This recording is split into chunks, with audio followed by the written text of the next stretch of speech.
কোরবানিকারীকে কি চুল, নখ ইত্যাদি কাটা থেকে বিরত থাকতে হবে? কোরবানি আর আকিকা এ দুটো একসাথে দেওয়া যাবে কিনা? কোরবানির গোশত দিয়ে দিনের প্রথম খানা খেতে হয়, এই কথাটা কতটুকু সঠিক? জবাইয়ের সময় বিসমিল্লাহ বলতে যদি কেউ ভুলে যায় তাহলে কি করবে? কোরবানির ভাগীদারদের নাম জপা কোরবানির পরে এটা জরুরি কিনা? কোরবানির দিন হাঁস মুরগি জবাই করা জায়েজ আছে কিনা? কোরবানির গোশত কিভাবে বন্টন করবেন, কয় ভাগ করবেন? বিয়ের অলিমার গোশত সংগ্রহের জন্য কোরবানি করা জায়েজ আছে কিনা? হাজী সাহেবদের জন্য দেশে কোরবানি করা জরুরি কিনা? এবার আমরা চলে যাই প্রশ্ন উত্তরে সরাসরি। প্রথম প্রশ্ন, কোরবানি আর আকিকা এ দুটো একসাথে দেওয়া যাবে কিনা? এটা কমন প্রশ্ন আমাদের সমাজে। এর উত্তর হলো অনেক উলামা ইকরামের মতে দেওয়া যাবে। ফতোয়া শামী ইত্যাদিতে তাই লেখা আছে যে দেওয়া যাবে কোরবানি আর আকিকা একসাথে একই গরুর মধ্যে।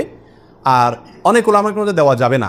দেওয়া যাবে না এর ভিতরে আপনার পাকিস্তানের খুব নামকরা মুফতি ছিলেন মুফতি রশিদ আহমদ রাহিমাহুল্লাহ, আহসানুল ফতোয়ার লেখক। তিনি হানাফি মাযহাবের বড় উলামা ইকরামের মধ্যে থেকে তিনি কঠোরভাবে এর বিরুদ্ধে করেছেন এবং বলেছেন কোন অবস্থাতেই কোরবানি আর আকিকা একসাথে মিক্স করা যায় না, উচিত না। কারণ কোরবানি একটি ইবাদত, আকিকা আরেকটি ইবাদত। আর তাছাড়া গরু এক অংশে একাধিক ব্যক্তি দিতে পারবে, এটা কোরবানির ক্ষেত্রে নবী সাল্লাল্লাহু আলাইহি ওয়াসাল্লাম বলছেন, আকিকার ক্ষেত্রে বলেন নাই। সেই জন্য কোরবানি এবং আকিকা পৃথক হওয়া উচিত। একই দিনে হতে পারে কিন্তু গরুর অংশে কোরবানির না, এই আকিকার কারণ নামের অংশ থাকা উচিত না। এই মতটা বেশি শক্তিশালী এবং বেশি সতর্কতামূলক। জবাইয়ের সময় বিসমিল্লাহ বলতে যদি কেউ ভুলে যায় তাহলে কি করবে? এর উত্তর হলো নিজের পশু তো নিজে জবাই করা উত্তম। যারা প্রফেশনাল জবাই করেন মৌলভী সাহেবরা, তারা তো ভুলের কথা না, কারণ তাদের অভ্যাসই আছে। নিজেটা নিজে করতে গেলে ডরে ভয়ে ভুলেও যেতে পারে। যদি কেউ ভুলে যান, ভয়ের কোনো কারণ নাই। মুসলমান যদি ভুলেও যায় তবুও সেই পশু হালাল হবে, খাওয়া হারাম হবে না। ইচ্ছাকৃত যদি কেউ বিসমিল্লাহ না বলে সেটা ভিন্ন কথা, সেটা সমস্যা আছে। কিন্তু ভুলে যদি বিসমিল্লাহ না বলে তাতে পশু হালালই থাকবে, হারাম হবে না ইনশাআল্লাহ। কোরবানির দিন হাঁস মুরগি জবাই করা জায়েজ আছে কিনা? আমাদের দেশে অনেকেই গ্রামের দেশে বলেন যে কোরবানির দিনগুলোতে, ঈদের দিনে কি করা যায় না, হাঁস মুরগি জবাই করা যায় না। আসলে কতটা সঠিক? উত্তর হলো এটা সম্পূর্ণ ভিত্তিহীন, বানোয়াট কথা। এর কোনো গ্রহণযোগ্য ভিত্তি ইসলামী শরিয়াতে নাই। বরং কোরবানি ঈদের দিনে কেউ চাইলে হাঁস বা মোরগ কি করতে পারবে, জবাই করতে পারবে। তবে যদি এটাকে কোরবানির নিয়তে করে যে আমার তো গরু ছাগল দেওয়ার সামর্থ্য নয়, আমি মুরগি দিয়েই দিলাম কোরবানি, তাহলে সেক্ষেত্রে এই জবাই কি হবে না, জায়েজ হবে না। কারণ এই পশু দিয়ে কি হবে না, কোরবানি হবে না। এমনি গোশত খাওয়ার জন্য যদি জবাই করে তাহলে ঈদের দিনেও জবাই করাতে কোনো সমস্যা নাই। পশুর জান যাওয়ার আগে কি চামড়া ছিলা জায়েজ আছে? উত্তর হলো না, কঠোরভাবে নিষেধ। আমাদের দেশে কসাইরা এবং যারা চামড়া ছিলে নিজেরা অনেক সময় দেখা যায় জান এখনো পুরো বাইর হয় না, রু বাইর হয় না, তার আগেই ওই পায়ের রগ কাটা শুরু করে, চামড়া ছিলা শুরু করে, পুরো নাড়াচাড়া করে। এটা জায়েজ নাই, এটা গুনাহের কাজ। আপনি কোরবানি করছেন ইবাদত, অথচ গুনাহ হচ্ছে সাথে। নবী আলাইহিস সালাম বলেছেন ইন্নাল্লাহা কাতাবাল ইহসান আলা কুল্লি শাই, আল্লাহ সব বিষয়ের প্রতি ইহসান করার নির্দেশ করেছেন।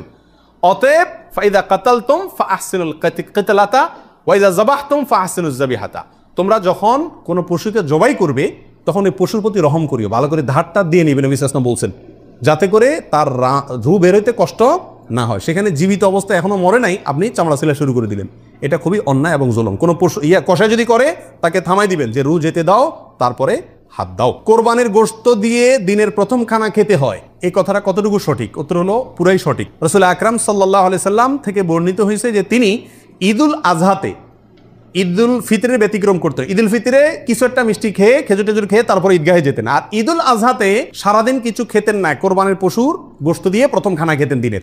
অতএব আপনি গরু দেন, ছাগল দেন, যেটা দিয়ে কোরবানি করেন, দিনের প্রথম খানা কি দিয়ে হওয়া উত্তম? ওই গোশত দিয়ে হওয়া উচিত। গোশতটা তো আল্লাহকে দিয়ে দিয়েছেন, আল্লাহর নামে জবাই করছেন, আল্লাহ আপনাকে হাদিয়া দিয়েছেন। এই জন্য আল্লাহর হাদিয়ার আগে একটু পেটটা খালি রাখেন, আকর্ষণ করে খান, তাহলে ইনশাআল্লাহ সেটা আপনার জন্য, আপনার আল্লাহর হাদিয়াকে আপনি মূল্যায়ন করলেন, সেটা প্রমাণ হবে। হাজী সাহেবদের জন্য দেশে কোরবানি করা জরুরি কিনা? যারা হজ করতে আসছেন তারা দেশে তাদের পক্ষ থেকে কোরবানি দিতে হবে কিনা? উত্তর হলো না। হাজী সাহেবরা যারা আসছেন তারা হজ করতে এসে হজের পরে তারা দমে শকর দিচ্ছেন, শুকরিয়া স্বরূপ যে দম দিচ্ছেন, যেটাকে আমরা কোরবানি বলি, এখানে দিচ্ছেন, তাদের জন্য দেশে তাদের পক্ষ থেকে আর কোরবানি দেওয়া কিনা জরুরি না। তাছাড়া তারা মুসাফির অবস্থায় মুসাফির ব্যক্তির জন্য কি দিতে হয় না, কোরবানি দিতে হয় না। কোরবানির ভাগীদারদের মধ্যে কারো ইনকাম হারাম অথবা উদ্দেশ্য অসৎ, গোশত খাওয়ার উদ্দেশ্য আছে না নেই? কোরবানি না দিলে ছেলে মেয়েগুলা কার দিকে চেয়ে থাকবে? কোরবানি না দিলে নতুন আত্মীয় তারা কি বলবে? ব্যয়ের বাড়িতে রান কেমনে পাঠাবো? এরকম অনেক উদ্দেশ্য থাকে কি থাকে না? সারা জীবন দিয়ে আসছি, এবছর না দিলে সমাজে মুখ থাকে না, মানুষ কি বলবে, এই মানসিকতা নিয়ে কোরবানি অনেকে দেন না। এরকম যদি কেউ আপনার ভাগীদারদের মধ্যে, অংশীদারদের মধ্যে থাকে, অথবা কেউ যদি কোরবানি করে তার ইনকাম হারাম আর সে হারাম ইনকাম থেকেই দেয়, অনেকের হারামও আছে হালালও আছে, সুদও খায়, ঘুষও খায়, আবার বেতনও আছে হালাল, তাহলে সেটা ভিন্ন। একজনে কোরবানির পশুতে হারাম ইনকাম ইনভেস্ট করছে, আপনি জানেন, অথবা তার উদ্দেশ্য অসৎ, তাহলে এই পশুতে আপনি এবং আরো যে কয়জন অংশগ্রহণ করবে কারোর কোরবানি হবে না। এই জন্য অংশীদার এবং কোরবানির ভাগই নেওয়ার ক্ষেত্রে বহু হিসাব নিকাশ করে নিতে হবে। যে ব্যক্তি গোশতের ধান্দায় বা অন্য কোনো ধান্দায় করে তাকে ভাগিদার নেওয়া যাবে না। কথা বুঝে আসছে? নিতে হবে যে শুধুমাত্র আল্লাহ সন্তুষ্ট করার জন্য, আল্লাহর সন্তুষ্টির জন্য যে কোরবানি করে তাকে, এবং সরাসরি হারাম টাকা ইনভেস্ট না করে ওই ব্যক্তিকে, যার ইনকাম হালাল, এরকম ব্যক্তিকে ভাগিদার হিসেবে নিতে হবে। আর না হলে ভাগি দেওয়ার দরকার নাই, একা একাই দিতে হবে। আল্লাহ তৌফিক দান করুন। বিয়ের অলিমার গোশত সংগ্রহের জন্য কোরবানি করা যায় আছে কিনা? আমাদের দেশে উল্লেখযোগ্য সংখ্যক বিয়ে হয়ে থাকে কোরবানিদের পরে। আপনারা খেয়াল করবেন, আগদ হয়তো আগে পরে হয়, খাওয়ান দাওয়ানের অনুষ্ঠান হয় কোরবানিদের পরে। আল্লাহ মাফ করুক, কোরবানির সময় তো গরু একটা এমনি জবাই করা লাগে, তো ওই সময় যদি অলিমার অনুষ্ঠানটা বা বৌভাতের অনুষ্ঠানটা করা যায় তাহলে তো ওই গোশত দিয়েই সারা যায়, গোশতের টাকাটা বেঁচে যায়। যদি কারোর এরকম উদ্দেশ্য থাকে তাহলে সেক্ষেত্রে তার কোরবানি হবে না।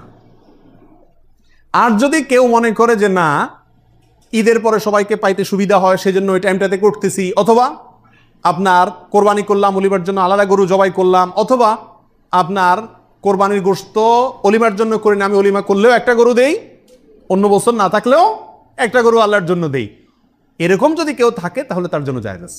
আর তা না হলে এই কোরবানির গোশত দিয়ে অলিমা সারা, অনুষ্ঠান সারা, এটা যদি ওই উদ্দেশ্যে করে তাহলে সেক্ষেত্রে এটা কোরবানি হবে না, বরং এটা এক ধরনের তামাশা হবে কোরবানির না। কোরবানির গোশত কিভাবে বন্টন করবেন, কয় ভাগ করবেন? এর উত্তর হলো, কোরবানির পশু 3 ভাগে বন্টন করা ওলামা ইকরাম মুস্তাহাব বলেছেন, কিন্তু কোনো হাদিসে এর ক্ষেত্রে আলাদা করে এভাবে নির্দেশ করা হয় যে 3 ভাগ করতে হবে। আল্লাহ কোরআনে বলছেন যে ফাকুলু মিনহু, তোমরা কোরবানির পশু থেকে নিজেরা খাও, ওয়া তাইমু আল কানিআ ওয়াল মুতাররা, ধনী গরিব সবাইকে দাও। তাহলে ধনী গরিব 2 ভাগকে দাও, আবার নিজে খাও, 3টাই হয়ে গেল এখানে।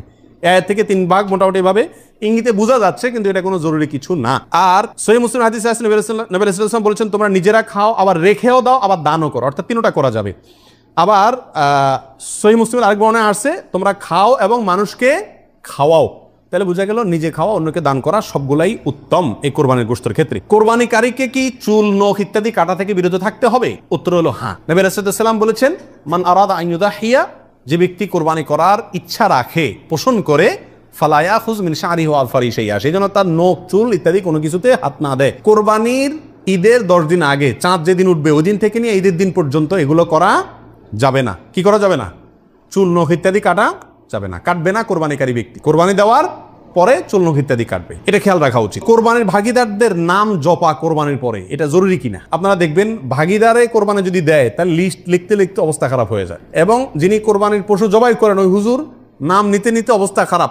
আল্লাহর নামে এতবার নেয় কিনা সন্দেহ, এতবার ওই ভাগিদারদের নাম নেয়, কারণ ভালো করে নাম নিলে টাকা পাওয়াও, কোরবান জবাইয়ের টাকা পাওয়াও কঠিন হয়ে যাবে। তো এটা জরুরি কিনা? উত্তর হলো এটা মুস্তাহাব। কোরবানি করার পরে আল্লাহুম্মা তাকাব্বালহু মিন ফুলান ফুলান ফুলান, আল্লাহ এটাকে অমুকের পক্ষ থেকে নাম ধরে তাদের পক্ষ থেকে কবুল করুন, এরকম বলাটা মুস্তাহাব, উত্তম। রাসূল আকরাম সাল্লাল্লাহু আলাইহি ওয়াসাল্লাম নিজেও বলেছেন আল্লাহ এটা আমার পক্ষ থেকে কবুল করেন, এটা আমার উম্মতের পক্ষ থেকে কবুল করেন, আমার পরিবার, এটা আমার উম্মতের পক্ষ থেকে। তাহলে এভাবে সবাইয়ের পক্ষ থেকে কোরবানি, যে কজন দিচ্ছে তাদের পক্ষ থেকে কোরবানি হচ্ছে এই কথাটা, এবং তাদের পক্ষ থেকে আল্লাহ কবুল করেন, এটা বলাটা উত্তম, মুস্তাহাব। কিন্তু কিনা কোনো কারণে যদি এটা কেউ বলতে ভুলেও যায়, নিয়ত যেহেতু আছে আল্লাহ জানেন, অতএব কি হয়ে যাবে? কোরবানি হয়ে যাবে।